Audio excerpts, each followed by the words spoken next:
la marque d'un créateur de contenu débutant ou du grand public, parce que le grand public a forcément des points de vue de débutants sur des sujets qu'ils ne maîtrisent pas, c'est que, en fait, ils veulent faire du buzz. Ils voudront faire du buzz. Or, faire du buzz ne veut pas dire faire de l'argent. Le buzz, en fait, le problème avec le buzz, c'est que c'est souvent les trucs stupides qui buzzent. Donc, en fait, tu vas propager dans les masses une image de toi et du contenu de toi qui est stupide et qui peut, à terme, vraiment se retourner contre toi.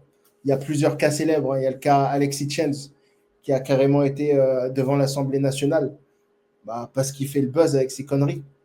Tabassem également, voilà, des conneries. Nasdaq, évidemment, Adé Laurent.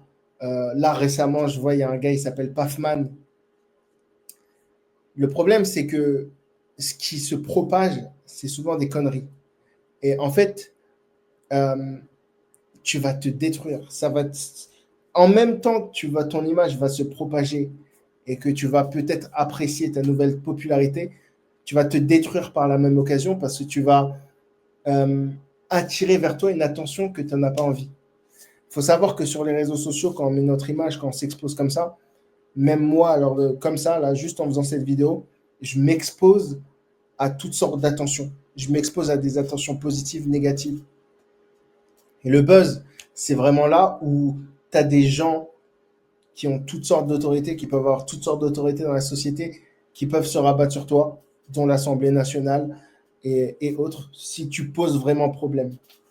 Donc, ça, c'est vraiment une preuve de quelqu'un qui n'y connaît rien et qui comprend pas le jeu des réseaux sociaux. C'est qu'il veut faire du buzz au lieu de se stabiliser. C'est toujours, en fait, le jeu des réseaux sociaux, il faut toujours chercher la stabilisation.